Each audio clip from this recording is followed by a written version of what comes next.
I'm scared to sleep, if I could be honest about it. I'm scared that I'm not gonna wake up because of my weight.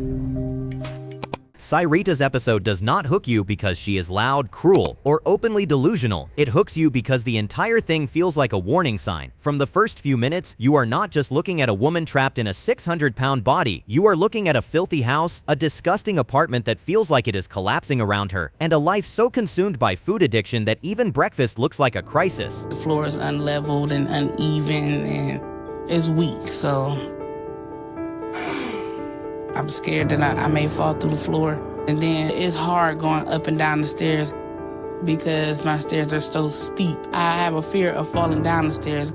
The image that really sticks is her cooking bacon beside her bed, with a hot plate balanced near the mess, grease in the air, clutter everywhere, and a plate so overloaded it looks like it could slide right into the blankets. It is the kind of scene that makes you stop and think, this is not just unhealthy, this is survival mode. And that is why Syreeta's story is so disturbing, because underneath the chaos, the dirt, and the sheer excess, there is also real fear. She knows she is running out of time. She knows her body is breaking down, and deep down she knows the way she is living cannot last much longer. She eats. If she's unhappy, she'll eat. I mean, I guess it's a coping mechanism for her. I'm hungry. You ready for breakfast? I am. What you need me to get? I want to do bacon, egg, and cheese sandwiches.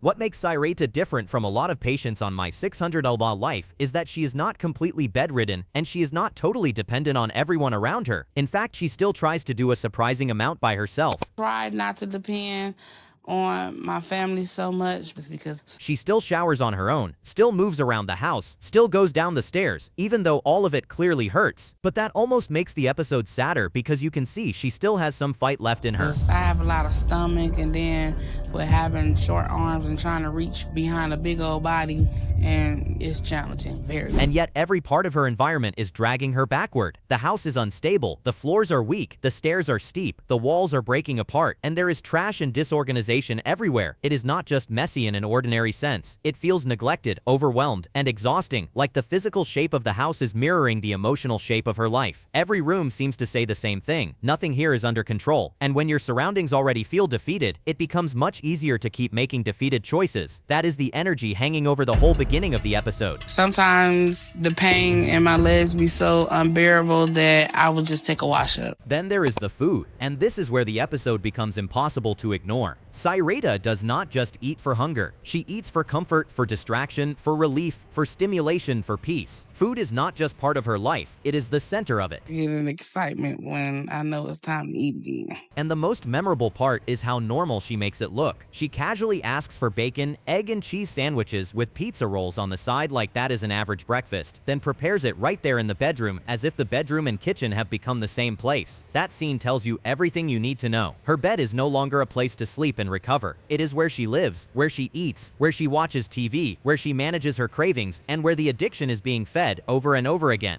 It fulfills empty voids that humans can't fulfill.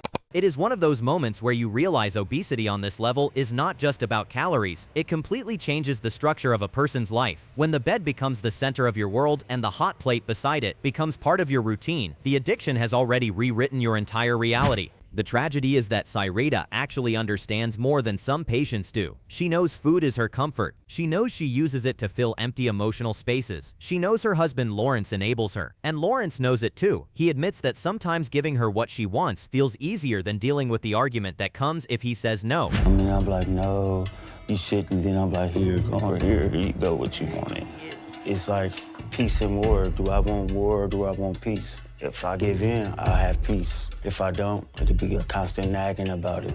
That is one of the darkest truths in these episodes. Enabling often does not come from malice. It comes from exhaustion. He chooses peace in the moment, even if that peace is slowly destroying her. So the house becomes a place where everyone is surviving the day instead of changing the future. That is why the meals stay huge, the snacks keep coming, and the cycle never gets interrupted for long. And Syreeta, because she is the one actually cooking and putting the food together, has complete control over the portion sizes. Nobody has to bring it to her. Nobody has to hide it. She can feed the addiction herself whenever she wants. That makes her story especially frustrating because she has just enough independence to keep the problem going. Meal-wise, I probably eat twice a day. But as far as snacking wise, that's every day, all day, constant. And once you hear about her childhood, the whole picture becomes heavier. Syreeta did not wake up one day and randomly decide to destroy her health. She grew up in instability, moving from home to home, and by the time she was still just a child, she had already experienced physical, sexual, and emotional abuse. That kind of trauma changes the way a person sees safety, trust, and comfort. If no adult ever made you feel secure, it makes sense that you would reach for the one thing that always gave immediate relief. For Syreeta, that thing was food. Food did not judge her, leave her, or hurt her in the moment. It soothed her. It filled the silence. It gave her something she could control. But coping mechanisms do not stay small when they are fed year after year. By the time she was a teenager, her weight had already exploded. By adulthood, she had built an entire life around eating, staying inside, and minimizing emotional risk. So while viewers may be disgusted by the state of her house or shocked by the amount of food on the bed, the deeper truth is that the house is just the outside version of years of unhealed pain. I had a horrible childhood. There was nothing sweet about it. All the stuff I went through, a child should have never went through. When she finally decides to go see Dr. Now, it feels like the first real chance she has had in a long time. The road trip itself is telling. Lawrence is not just worried about the logistics, he is worried about who she might become if she actually loses the weight. You excited about it? Well, I can't really say I'm excited. Don't you want me to be more healthier? Yeah, but my biggest concern most of the time is, are you going to change once you lose all this weight? Am I gonna change towards you? Just period.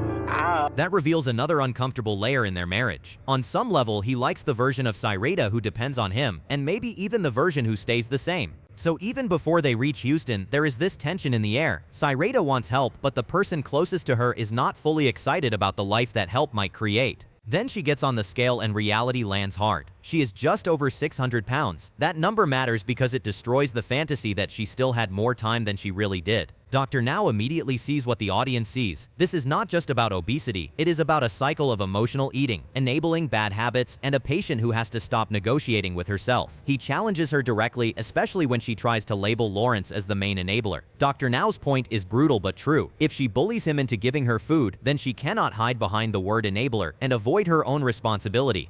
To Syreeta's credit, she does try. She does not storm out, blame metabolism, or pretend she is following the plan perfectly while eating 10,000 calories a day. She listens, she makes some changes, and she even attempts little bursts of exercise that become unintentionally memorable, like climbing the hill and then realizing she cannot safely walk back down. That moment could have just been comic relief, but it actually says a lot about her. Syreeta still has a sense of humor, still has a little fight, and still wants to believe she can change. She is embarrassed in public, but she still goes out. She is insecure, but she still tries. That is probably why her episode is so frustrating in a different way than someone like Steven Asante or Penny. Syreeta is not easy to hate. You can actually see the parts of her that want a better life. The problem is that wanting better and doing better are not the same thing. She keeps making partial changes, temporary changes, emotional changes, but not the kind of disciplined, consistent changes Dr. Now is asking for. That becomes painfully obvious at her follow-up weigh-ins. She loses some weight, but nowhere near enough. And that is where Dr. Now becomes essential, because he cuts through the self-congratulation without being cruel. He makes it clear that small progress is not enough when you are this big and this medically fragile. At her size, losing 12 pounds or 19 pounds over months is not a victory. It is a warning that she is still not taking the diet seriously enough. One of the smartest parts of her episode is when Dr. Now explains that eating smaller portions more often does not matter if the total calories are still too high. That sounds obvious, but for someone like Syreeta, it becomes a breakthrough. She has been measuring effort emotionally instead of mathematically. In her mind, trying a little harder means she is doing well. In Dr. Now's world, the scale tells the truth. That is the real conflict in her journey, not just food versus diet, but feelings versus facts. She wants credit for trying. Dr. Now wants evidence that she is actually changing. And behind all of this is the emotional wall she keeps up around everyone trying to help her. Therapy starts to reveal that Syreeta is so used to people failing her, hurting her, or using her that even genuine help can feel suspicious. That is what makes long-term change so difficult for her. She is not only battling cravings, she is battling the deep fear that trusting people, trusting the process, or even trusting success will only lead to disappointment again. In that sense, her disgusting apartment is not really the whole story. The clutter, the food, the chaos, the filthy house, those are symptoms. The deeper problem is that she has spent most of her life emotionally armoring herself, and food became part of that armor. It protected her, and now it is killing her. That is why her progress stays so slow. She is not just trying to lose weight. She is trying to rebuild a life while carrying years of trauma, mistrust, and grief.